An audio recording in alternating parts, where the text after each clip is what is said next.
अस्सलाम वालेकुम। आज की वीडियो में हम ह्यूमन पेपिलोमा वायरस की बात करेंगे। अब जो ह्यूमन पेपिलोमा वायरस होता है ये यूजुअली पेपिलोमास कराता है एंड जो पेपिलोमास होते हैं they are the benign tumours of squamous cells. इनका हम आगे पढ़ेंगे कि जो ह्यूमन पेपिलोमा वायरस हैं इनकी अकॉर्डिंग टू डीएनए सीक्वेंसिंग, ये याद रखना है, not according to their antigenicity but according to their DNA sequencing, इनकी 60 डिफरेंट टाइप्स मिली हैं जिसमें से हर डिफरेंट टाइप का डिफरेंट पैथोजेनेसिस में फंक्शन होता है। जिस तरह हम क्या कहते हैं अभी आगे देखेंगे, जो ह्यूमन पेपिलोमा वायरस की 16 और 18 टाइप्स हैं, मतलब कि HPV 16 जो है और जो HPV 18 है वो यूजली कार्सिनोमास कराता है सर्विक्स के, पीनस के और एनस के, और ये यूजली ड्यूरिंग सेक्सुअली, ये जो इनका मोड ऑफ ट्रांसमिशन है वो यूजली ड्यूरिंग सेक्सुअल कॉन्टैक्ट है। जो भी सेक्सुअली इन्फेक्टेड होगा वो किसी दूसरे को क्या कहते हैं उसकी सर्विक्स, पीनस या एनस में ये वाला कार्सिनोमा करा सकता है। तो इस वायरस की कुछ इंपॉर्टेंट प्रॉपर्टीज़ क्या हैं। एक तो ये नॉन एनवेलप्ड वायरस है और इसकी डबल स्टैंडर्ड सर्कुलर डीएनए होती है। इसका आइकोसाहीड्रल न्यूक्लियोकैस्पिड होता है।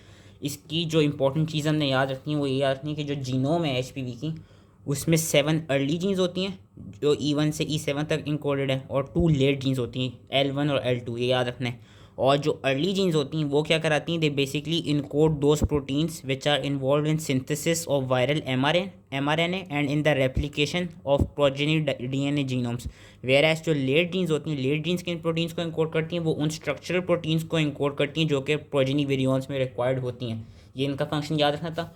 और हम क्या कहते हैं जनरल पैथो में भी पढ़ेंगे E6 एंड E7, ये मोस्ट इंपॉर्टेंट है, ये आपको याद रखना होगा कि जो E6 और E7 है वो कार्सिनोजेनेसिस में इन्वॉल्व होती हैं। जिस तरह HPV 16 और HPV 18 कार्सिनोजेनेसिस कराता है, उसी तरह E6 और E7 जीन्स होती हैं, ये बेसिकली कराती क्या हैं, ये वो प्रोटीन्स को इनकोड करती हैं जो कि हमारी बॉडी में जो नॉर्मल ट्यूमर सप्रेसर जीन्स होती हैं जो कि P53 होती है और रेटिनोब्लास्टोमा होती है। जब जनरल पैथो पे वीडियो बनाऊंगा तो उसमें भी हम इन चीज़ों को देखेंगे। P53 और रेटिनोब्लास्टोमा आपकी most important tumour suppressor jeans होती हैं। और E6 और E7 क्या कराती हैं, E6 E7 वो प्रोटीन्स प्रोड्यूस करते हैं जो कि इन जीन्स को इनहिबिट कर देते हैं। जब ये जीन्स इनहिबिट हो जाती हैं तो there is a high risk for carcinogenesis and carcinoma. एक एग्जांपल उन्होंने दी है कि E6 प्रोटीन क्या कराती है, वो बेसिकली यूबिक्विटिन लाइगेज को रिक्रूट कराती है, जिससे होता क्या है कि यूबिक्विटिन लाइगेज P53 को यूबिक्विटिनेट करके उसको प्रोटीजोम डिग्रेडेशन के थ्रू ख़त्म कर देता है। अगेन जिस तरह मैंने कहा कि according to DNA sequencing different तरह की पैथोजेनेसिस होती है। जिस तरह जो स्किन वॉर्ड्स होते हैं वो यूजली HPV 1 थ्रू HPV 4 कराते हैं, मतलब human papilloma virus 1, human papilloma virus 2, 3, 4 ये स्किन वॉर्ड्स कराते हैं।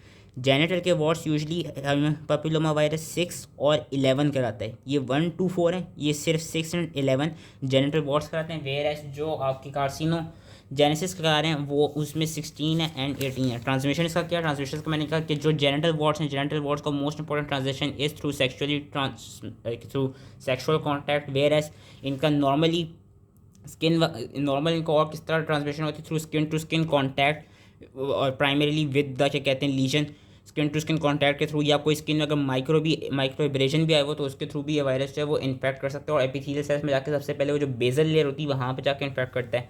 जो स्किन वॉर्ड्स होते हैं वो बहुत कॉमन होते हैं, इस तरह दिखाए हुए स्किन वॉर्ड्स जो हैं ये कॉमन होते हैं आपके चिल्ड्रन में और यंग एडल्ट्स में, and they usually regress in older ages. और ये इन्होंने दिखाई हुई है कि क्लिनिकल फाइंडिंग में पढ़ेंगे कि ये जो मेल का एक्सटर्नल जेनिटलिया है उस पर ये जेनिटल वॉर्ड्स हुए हैं। इनका ये याद रखना है कि जो ये वॉर्ड्स हैं ये आपके नियोनेट्स में भी पाए जा सकते हैं कि थ्रू इन्फेक्टेड मदर, अगर किसी मदर के पास हों तो ड्यूरिंग चाइल्ड बर्थ होगा क्या कि वो अपने जो न्यूबॉर्न होगा उसमें क्या कहते हैं उसके माउथ में और उसके रेस्पिरेटरी ट्रैक्ट में वो वॉर्ड्स क्या कहते हैं ट्रांसमिट करा सकती है।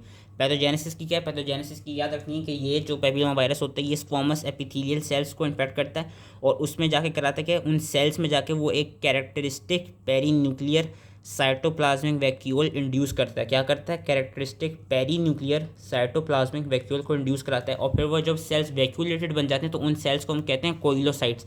ये चीज़ याद रखना है, ये इसकी क्या कहते हैं लैब डायग्नोसिस भी है कि जो कोइलोसाइट्स हैं ये मेन हॉल मार्क हैं कि जो आपका वायरस है वो ह्यूमन पेपिलोमा वायरस है जिसने इन्फेक्ट किया हुआ है।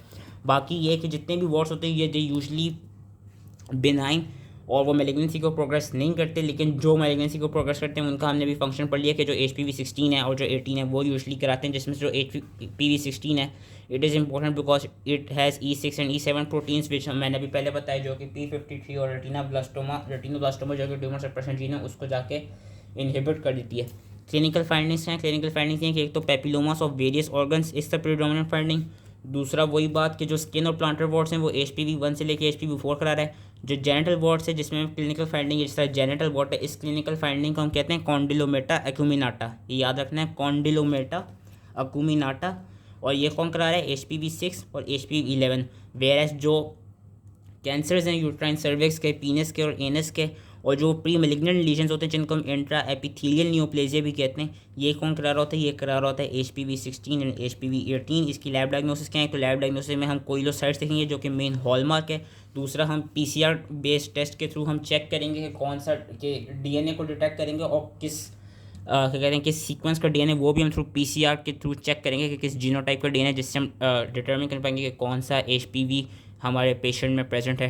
ट्रीटमेंट क्या, ट्रीटमेंट ये है कि जो जेनिटल वार्ड्स हैं उनको हम थ्रू टॉपिकली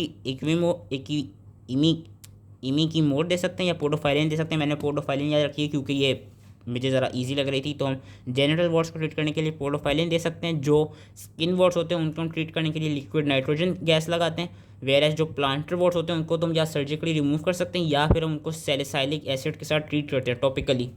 और जो इम्यूनो कॉम्प्रोमाइज पेशेंट होते हैं उनको हम देते हैं सीडोफोविर। प्रिवेंशन इसकी कैसे होती है, अच्छा प्रिवेंशन का ये है, अगर तो आप पीछे समरी से पढ़ेंगे, जो कि समरी में भी ये वायरसेस अच्छे लिखे हुए हैं, तो समरी में ये लिखा कि इसकी प्रिवेंशन के लिए 3 वैक्सीन प्रेजेंट हैं। यहाँ पर उन्होंने सिर्फ एक वैक्सीन का जिक्र किया हुआ है, लेकिन होता क्या है कि इसकी 3 वैक्सीन होती हैं।